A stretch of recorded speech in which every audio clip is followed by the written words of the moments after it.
It sucks that we can't go on tour.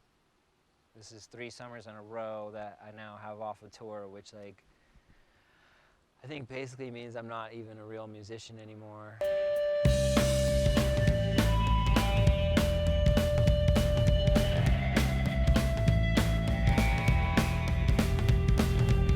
Justice has been delayed, so I say that means it. Today, we are working a long day, moving some like office supplies and whatnot to make $1, because we should be like somewhere on the West Coast right now. I'm not sure where exactly. We had about 80 shows, probably more than that actually, I think in the 85 realm. But we were going to be out on the road for 3 months promoting this record. 2020 was going to be the year. 85 shows, and it would have been my first tour, actually, which may have been biting off a lot, you know, considering I've never done it before, but I was excited, and COVID-19 just took a giant shit all over it. So now we're here, moving office equipment. Right now, me and the whole band are here moving a bunch of office equipment to another office.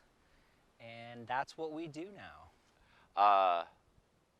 Yeah, you know, things may not have gone to plan, but still very excited to release this EP.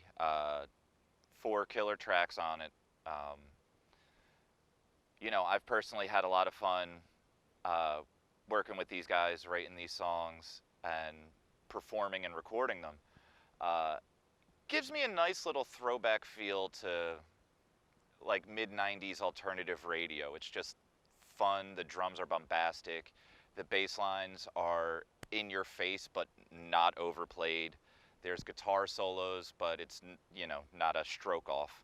It's a guitar solo.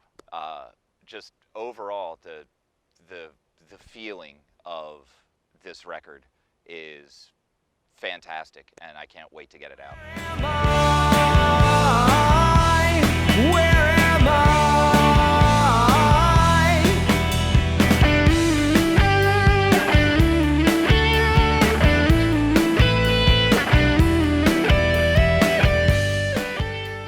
So I had never really been a part of like a legit recording experience, you know, like I've only recorded in home studios. So when Zach said we're going to Magpie and recording with J. Robbins, my jaw was like on the floor. And I'm like, that's fucking cool. Like, I don't get to do that every day. So we hopped into the studio with Jay. I think we did like 3 days, like 3 11-hour days or something like that. And just killed it. We just knocked it out live. We were going through to Magpie Cage Studios in Baltimore with Jay Robbins, which was just a phenomenal experience. He's worked with Clutch, Against Me, None More Black, just a ton of bands that we all listen to, on top of him playing in Jawbox. The man has a history.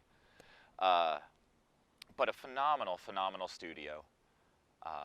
Huge live room, just captured every sound that came out of the drums. It, you know, for me, just the best live room I've been a part. I've had the pleasure to record in. And Jay was just overall a great guy to work with. So working with Jay, it's interesting because you don't really realize how important it is to have a good producer until you have a good producer who knows like what the hell is happening. He's just a master at what he does. Like, he's just one of those guys that has put in the, 10, 20,000 hours, and He's always there with useful advice. Whether it's positive or negative reinforcement, what he tells you is always applicable. He's amazing to work with. He's methodical and he's organized and nothing slips. He doesn't let things go. And he really wants to help you achieve your best, like what he thinks is your best. And I think we did that with these records. what we end up with is just always exceptional.